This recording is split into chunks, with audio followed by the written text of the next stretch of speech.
All right, hello sugars. We are going to go through SCADing a binomial to a normal distribution. We're using a warm-up that I have, and I'll scan and put the warm-up in on Google Classroom too. Hope y'all are having fun today. All right, so we have our SCAD method that we went through over here, the setups, the conditions, the arithmetic, decision. We got through a lot of that yesterday, but the one thing that we did not cover was all of our conditions, the sinning, okay? We didn't cover all of that, so we are going to cover all of that in this problem and then an example from our notes today, okay? So that's what we're going to look at. We can actually probably do one from the review as well if you wanted to. All right, so here we go. We're going to look at this. The problem says, what do you think the ideal number of children for a family to have is? A Gallup poll asked this question to 1,006 randomly chosen adults. Almost half, 49%, thought 2 children was ideal. Suppose that P equals 0.49 is exactly true for the population of all adults. Let X be the number of adults who thought that 2 children was ideal. Okay, so the very first thing we have to do is check, is this a binomial setting? What, do I have a success and do I have a failure? Okay, what is a success? Okay, so X is the number of adults who think you should have 2 kids. They think that's ideal, right? So a success here, the probability of our X value being a success is what? 49%. That is a success.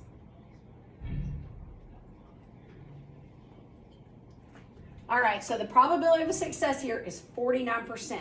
Now, are these independent of each other? Well, wouldn't you think that the first person's opinion is different than the second person's opinion? Okay, that's what we would think in general. Did they say that they're independent? No, so that leads us to one of our conditions of sinning, SRS, independence normality. I have to check for independence. Now, this is new, okay? It's not difficult, but it's new. So I'm going to show you a way to check for independence, okay? Before you do these problems, we need to check for independence. So this is our rule, okay? First, it says check the conditions, okay? So for a binomial setting, remember that our conditions are bins. First of all, is it binomial? Do y'all agree? Is there a success and failure? Is it a binomial setting? Binary? Yes. Okay, success and failures. So it is that. Now, independence, this is how we check for independence. This is new. This I is also the I in sin. SRS, independence and normality with our SCAD. Okay, same thing. This is what it looks like. Over here on the board, you can see that it says that little n is less than 0.10 big N. Now, this is a concept and not a super hard yes or no, okay? Little n stands for my sample size. Big N stands for the whole population, okay?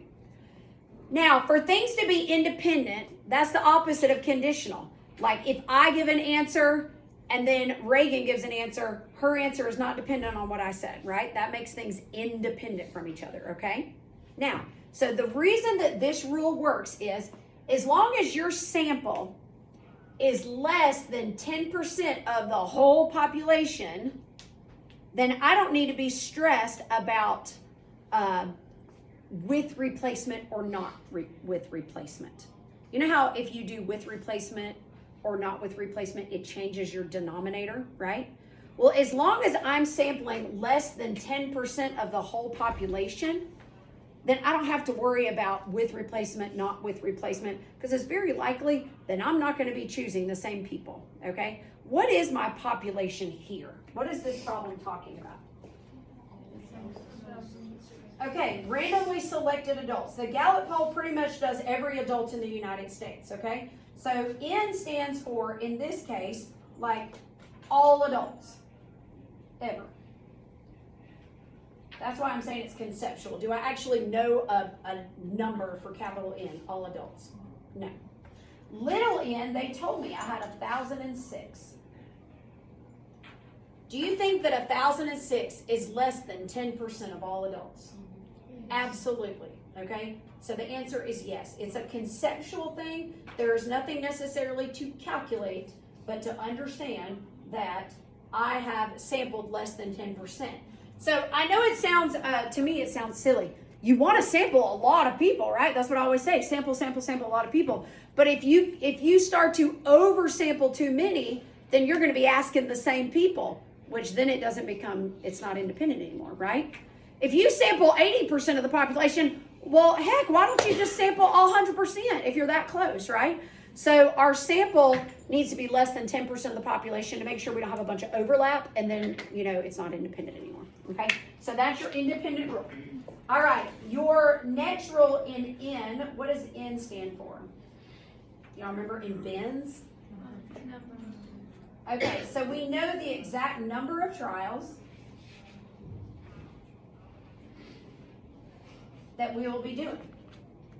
Sometimes we don't know that with geometric, like until the first success, we just don't know the number of trials and number of successes. And then S is our what?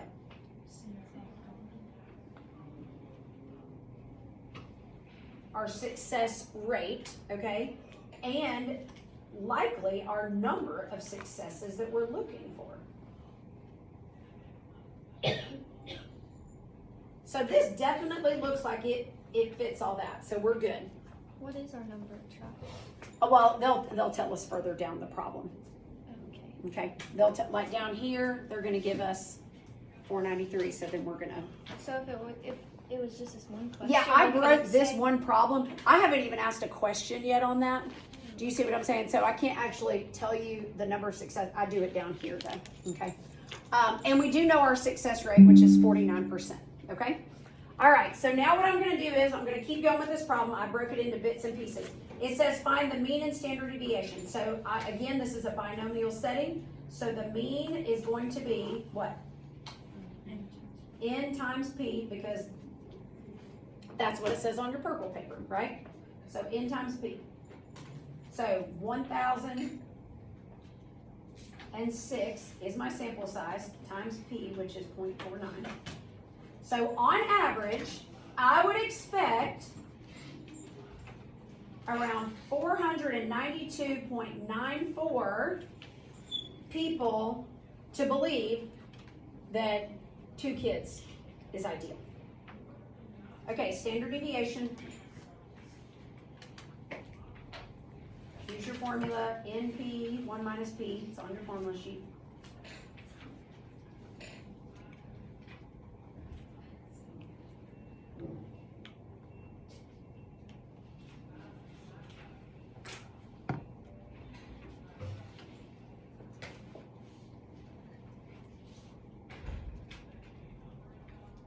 Where did 0.51 come from?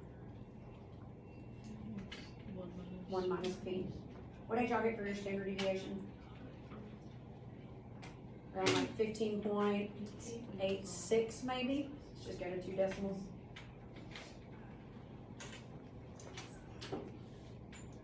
Okay, any questions on that? All right, here we go. It says find the probability that X equals 493. Not my first success. I want exactly 493 successes. Is this binomial or geometric?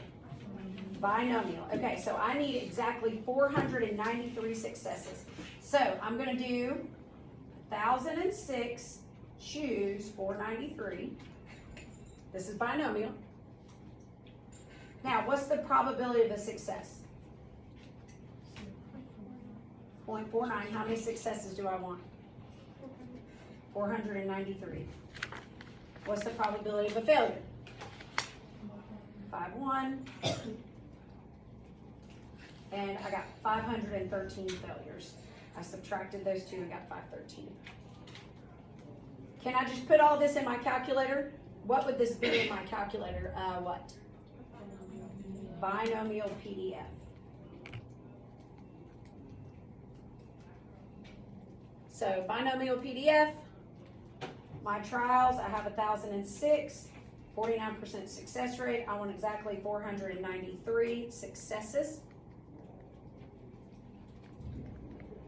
And I get 0.025. So when you write it out, that's just what it looks like. That's what it looks like written out, but then you can just plug it in your calculator. But you could like. You could actually put all this in your calculator too if you wanted to. Yep.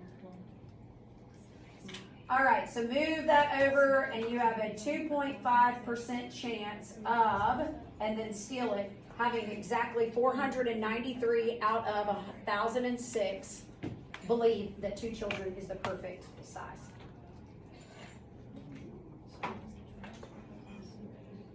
It's okay if we like don't write that all out, as long as we can put in the I calculator. would write it all out on a test. Write out all your answers on the test, okay? All right, now the next one says find the probability that X will be within 2 standard deviations. Do we know our standard deviation from above? So what we're gonna do is we're gonna take our mean and we're gonna go 2 standard deviations up and find that upper number, and then we're gonna go 2 standard deviations down and find that lower number, okay? So let's just draw that out. So what's my mean, y'all? 492.94. And then I'm gonna add a standard deviation up, which is what, 15.86? And then add another standard deviation up. And then when I have to subtract it on the flip side.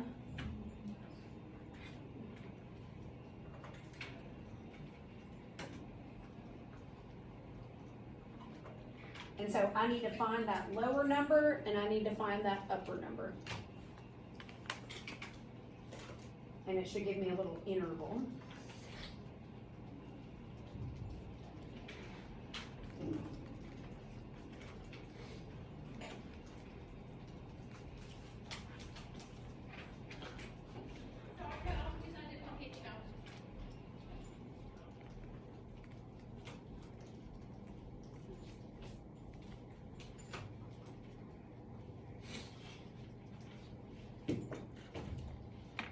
All right, can y'all tell me what 2 standard deviations using the empirical rule is? 95%, do y'all remember that? Like 68, 95, 99.7? Okay. So, approximately 95% of our population, okay, is between 461 people and 524 people, okay? So approximately 95% fall between that, just keep that in mind, okay? Okay, so it says describe the distribution of the binomial random variable X. So, do you think that our distribution is, approximately normal? How would I be able to check if it's approximately normal? Do you remember this normality rule? We did one bit, we just did it for a second yesterday. That's what we are going to do to describe the distribution.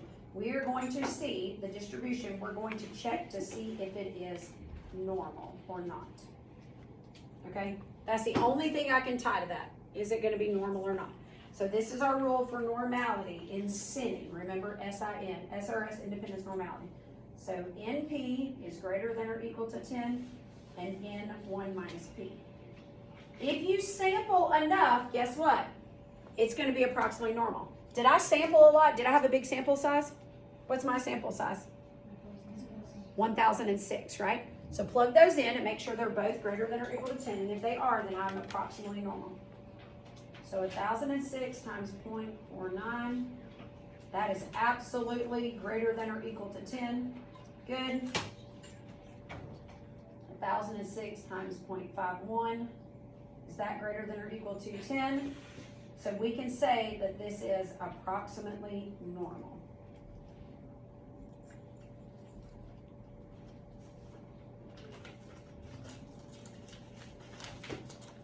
All right, so then it says, would it make sense to compare your results in question 4 with the empirical rule? And we would say yes, because the empirical rule is for normal distributions. Say yes, because the distribution is approximately normal.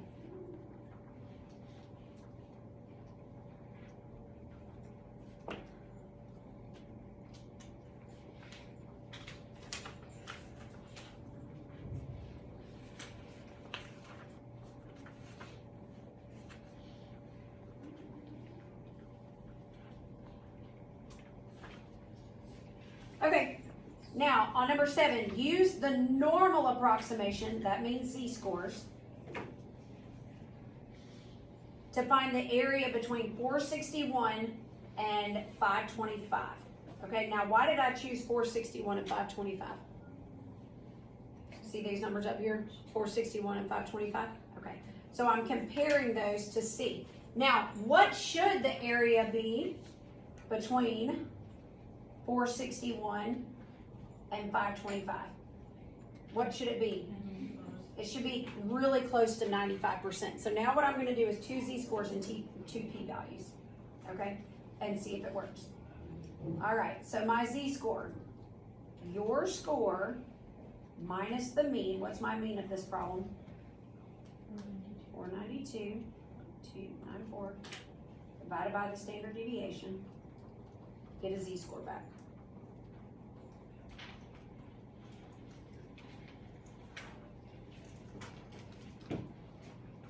I get negative 2.01. Well, what does negative 2.01 stand for? My personal standard deviations below the mean. Does that sound about right? 2 standard deviations below the mean? Pretty cool. All right, do your other one.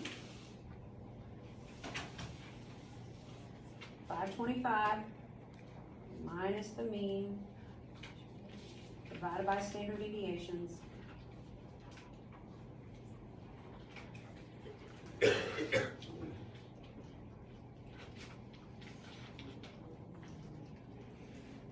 And I got 2.02.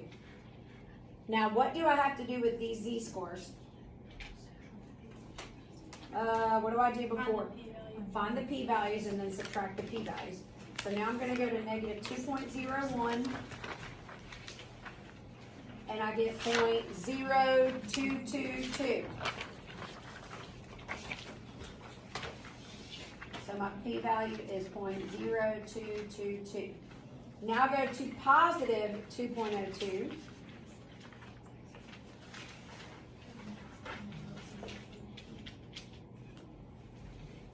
And I get 0.9783.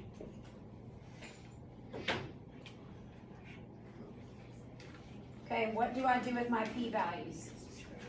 Subtract them. Big P minus little p. Your biggest p-value minus your little one. You never have a negative probability.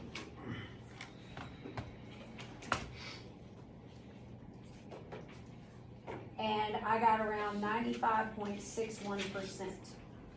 Does that sound about right? Is my empirical rule about right? This would only work if it's normally distributed. Is this normally distributed? Heck yeah, it is, absolutely. All right, why would these be close? Because it's approximately normal, okay? All right, get out your notes. I have 10 minutes. I'm going to do one more problem, and I'm scatting the entire thing. Are y'all ready? We can do, just go to slide, I'm going to go through the entire thing, slide 28. Well, slide 27.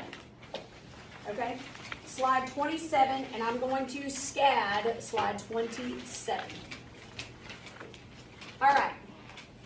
In a survey of 500 U.S. teenagers, subjects were asked a variety of questions. One question asked was whether teens have a debit card. Suppose exactly 12% of teens have a debit card. Let X be the number of teens at random with a sample size of 500. I'm going to somewhat ignore A and B, even though we're going to answer them, but I'm going to just SCAD the entire thing, okay? Highlight, get a highlighter out and highlight what they're asking me. Estimate, this is what we're going to answer. Estimate the probability that 50 or few teens have debit cards. All right, it should not take me 10 minutes to SCAD, so I'm going to SCAD on. Y'all ready? Here we go. Step 1 in SCADing. S is the setup. Okay? Does this seem binomial to you guys? 12% of teens have debit cards. So yes, this is binomial because I have a success, okay? And my success is what? Having a debit card. And I know the probability of that is 0.12. So your setup is where you gather all the stuff that you know. What else do I know? The probability of success is 0.12. What else do I know? My sample size is 500.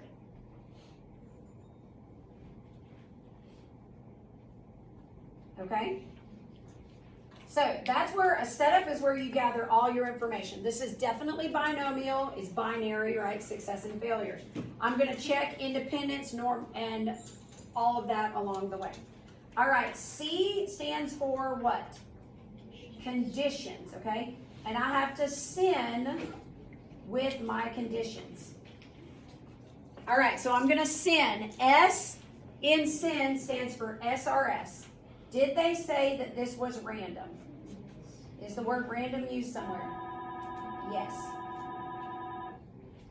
Independence, that is that little n is less than 10% of big N.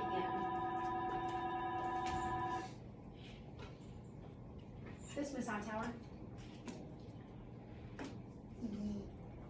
Yes, thank you. Okay, bye. Naomi, when I finish this, you go see this Natalie. All right, so do you think, remember this is conceptual, that 500 is less than 10% of my entire population of teens, all teens? Do y'all think 500 is less than? Yes. Yes, absolutely. So that is a yes. Now, normality is my very last one. So for normality, I have to do NP is greater than or equal to 10, and N1 minus P is greater than or equal to 10.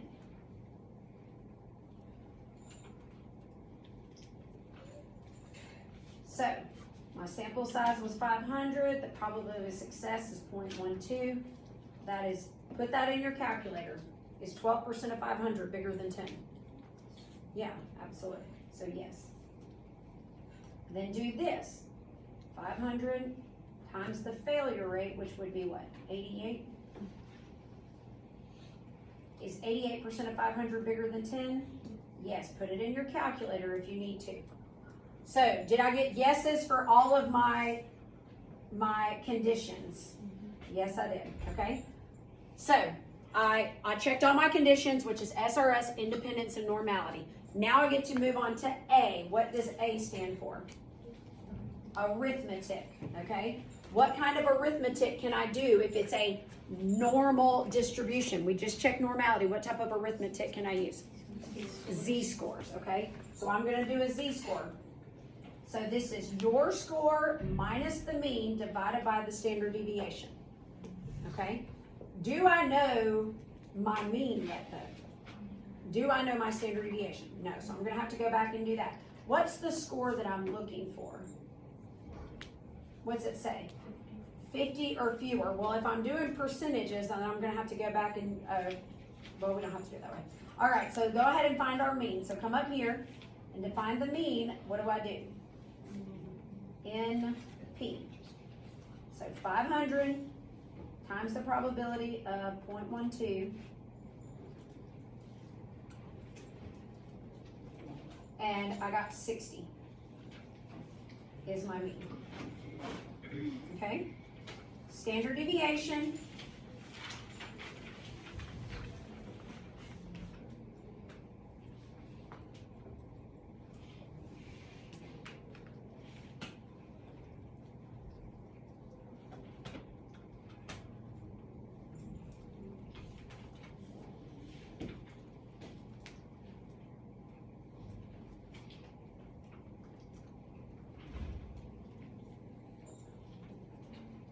Now remember, all of this is talking, I'm going to round that. Sorry. All of this is talking about. I just have to get Oh, some okay, okay, that's I'm fine. so sorry.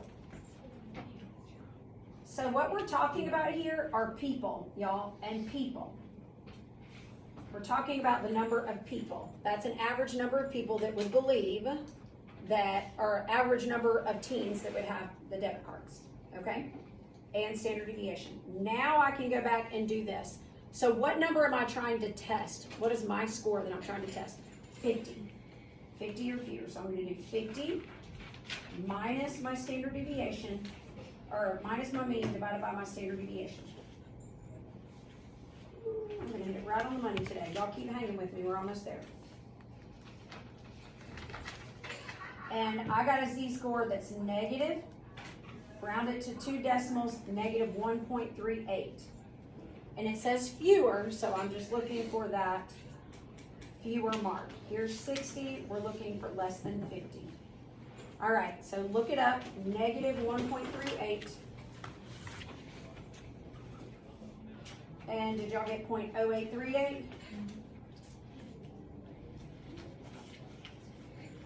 Okay, so that's my arithmetic. What is my very last thing that I have to do? Decision. That means you're writing a sentence. So, approximately, let's move that, 8.38% of the time, you will have 50 or fewer, because that's what we did. You can just steal the words up here, okay? The probability of 50 or fewer having what? A debit card out of 500 teens. So approximately 8.38% of the time will you have 50 or fewer teens having a debit card out of a sample size of 500. And that is how you SCAD, and we're going to be doing that for the rest of the semester. All right, we are done. Done. So hold that on there for a second so people can see it. There we go. Perfect. Why did you Hi.